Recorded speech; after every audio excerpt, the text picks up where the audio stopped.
Welcome from My Slice of Life, where I'm helping to bring more joy into yours. This is the My Slice of Life podcast. Hello, and a very warm welcome to you. This week, we are going to be looking at 5 natural and safe remedies that you can try at home. Now, these are ones that I use with my family. In fact, I'm using the very first one today because my throat's a little bit raw, so I am using garlic and honey. This is a good one to boost your immune system, and also if, like me at the moment, you get a little bit under the weather and needing a boost. For this, just get a small, clean jar, make sure it's nice and clean, sterilise it. You can either wash it and dry it in the oven. I think it's usually quite a low temperature they use, like 140 degrees.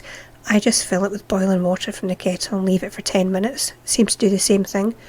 So once you've sterilised your jar, put in about 15 cloves of garlic. I just peel them, stick them in, and then top it up with honey. Now, ideally, you don't want any air left. If the garlic gets in contact with air, it can go mouldy and cause all sorts of problems, and we do not want that. We're trying to get healthier, not sicker. So when you've topped it up with your honey, you can turn the jar over. Every day for a wee while, I turn it over. You'll actually see the garlic cloves float up and down in the honey. It's really cool. After a few days, you will notice that the cloves start to sink, and that's what you're looking for. You want them to sink. When that happens, you can start using the honey. Just like a teaspoon at a time. That would be plenty. I'm having, at the moment for my throat, I am taking a teaspoon about 3 times a day to help my throat. One thing I did the last time I had a chest infection, and I'm going to tell you this, but I'm not a doctor, I'm not a herbalist either. This is just what I did. So I'm not telling you to do it, I'm not making any claims it's a miracle cure. But when I had a chest infection, I used this honey and garlic mixture. I used that several times. I think I was on it about 5 times a day, maybe more. It's spoonfuls 5 times a day. So I used that, but I also used fire cider. I had a thyme oxymel. It was a sugar solution. I actually saw a video on YouTube and they make it from bay leaves, so I made that. I mean, I used loads of things for my chest infection, and I didn't use antibiotics, and that's the first time I've really done that. And as an asthmatic, that's a big deal. I just wanted to kind of test it on myself and see, can I fight this just using natural things? And luckily I did. Again, not saying that will work for everybody, that's just what I did as an experiment on myself. Okay, so that was your immune system. The second thing I want to tell you about is just a herb called lemon balm.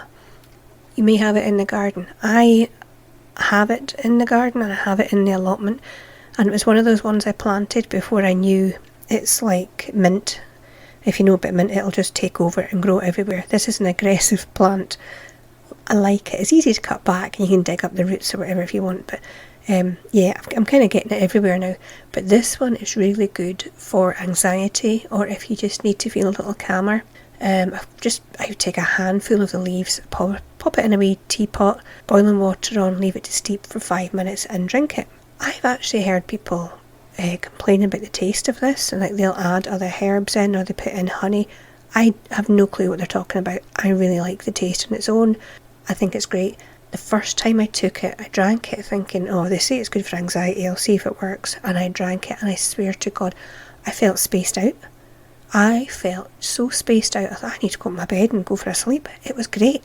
So it's one of those ones as well that I should probably use it more often than I do. I forget about it for some reason, so mental note to self, Sharon, get that stuff out of the garden and use it. I do have it dried. I have jars of it dried, so I like taking herbs and using them fresh. I think that's always a nice idea, but I do have some dried to use in the winter time. Just as a side note, I did get tablets for our dog to see if it would help calm him down. I found them, it was a herbal site, and one of the ingredients in the tablets for dogs was lemon balm. Now, I haven't done any more investigation about it, but I thought that was quite interesting that they use it on dogs too. So the third one that I want to tell you about is oats. You know, porridge. For itching. Now, this is a new one on me. When I looked it up, I actually found, it seems like I'm the last one to know this stuff. Everybody else seems to know already. But I've tried it out on myself. Again, all these things I've tried out on myself, so that's why I'm telling you about it. I have a patch on my left hand. It's actually my wedding ring, 2 fingers, the wedding ring finger and the little finger, and I get, I think it's contact dermatitis. It gets so itchy. I don't know, like, if I just wash 1 cup, and like wash them up liquid, and I don't put on my gloves, I have to wear gloves, but if I just forget, it's like just 1 cup, I'll just wash it. That night I am itching like hell, and it's horrendous. I mean, I will claw at that till it bleeds.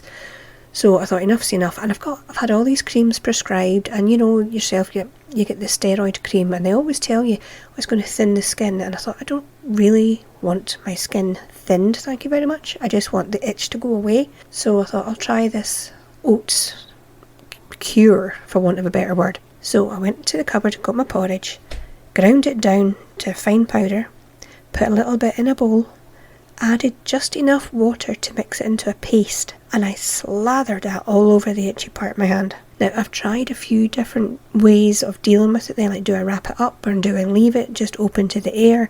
It gets a bit messy, but what I have found is it's best just left open to the air and let it dry. Now, the first time I did it, when it was dry, I just flaked it off into a bin, obviously not all over the sofa, and I couldn't believe how smooth the skin felt. It was cooler. You know that when you're itchy, you get that hotness?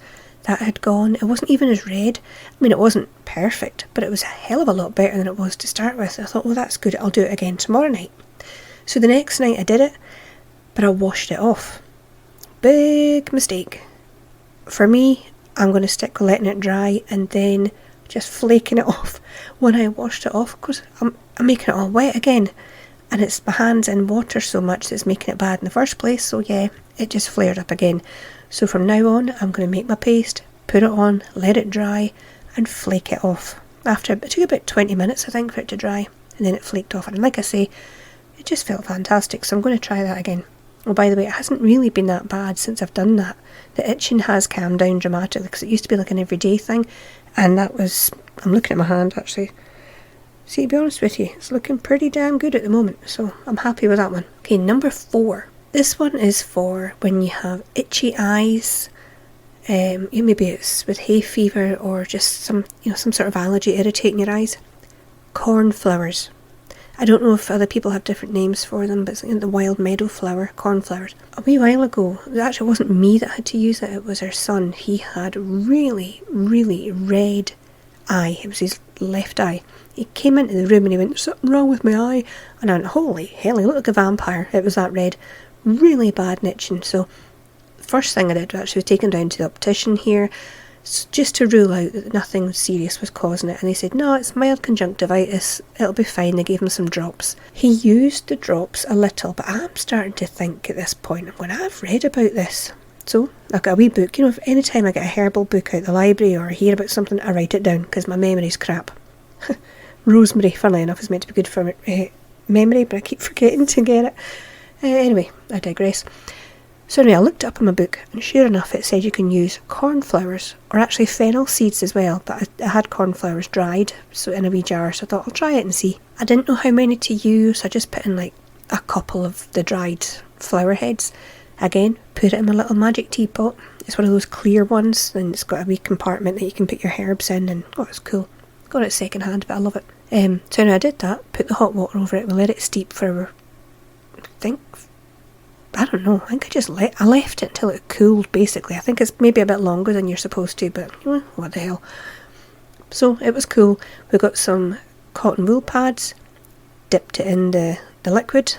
He put that on his eye, and he said instantly, it was like, oh, he says, that feels better. It was that relief. So we did that a few times. He would come in, we'd get the cotton wool pad. I kept it in a jar in the fridge, the liquid that, the tea basically.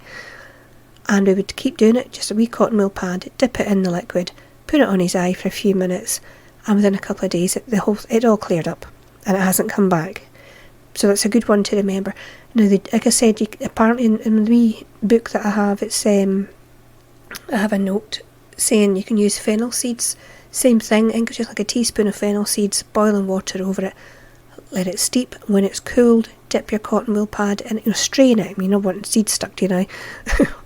But stick your cotton wool pad in it, slap it on your eye, and it'll do the same thing. And if I am sounding croaky, I apologise, but I feel like I've swallowed glass, so I'm doing my best. Okay, number 5. Now this is for allergies, and maybe one you've heard of. I had kind of forgotten about it for some stupid reason. I think I've just got that many things rattling about my brain, just like everybody else. Nettles. You know, the weed. I put weed in inverted commas because it's one of the best plants that we have. Nettles for allergies. Now, in this house, we all have, or seem to get, either hay fever or some kind of allergic reaction to pretty much everything.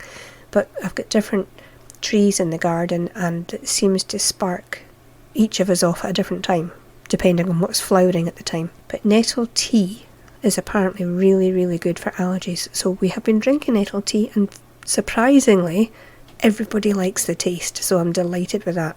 Again, you could add honey to it, or maybe mint would be nice. So yeah, nettle tea.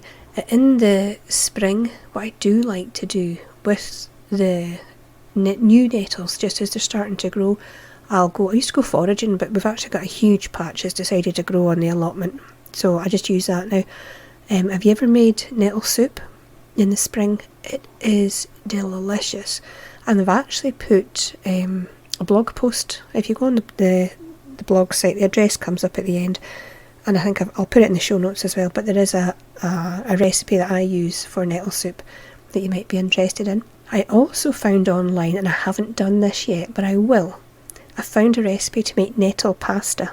You dry the nettles and you grind it down, and you use that instead of flour, from what I can remember. But like I say, I haven't tried it yet, but when I get round to that, I will be putting up a blog post about that as well. So there you have it. That is my list of 5 natural, safe remedies that you can start using today. I think the garlic and honey one in particular, have that on hand constantly. I always have a jar on the counter, and see, to be honest, our kitchen gets that cold. The honey it goes solid. And when I get to the bottom, I just eat the garlic cloves. I like it. I'm one of those people that can eat garlic raw, which I'm away to do once I finish this to try and help my throat a bit more. So I hope you give them a go. I really do. I hope you try them out and you find that they help you as much as they've helped us. So until next time, you take care of your wee self. Bye. Thank you so much for tuning in to this week's episode of the My Slice of Life podcast.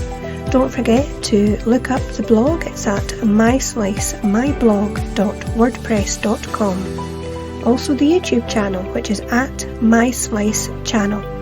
And if you would like to become a patron of the show, go to patreon.com/myslice. Thanks again, and I'll see you next week.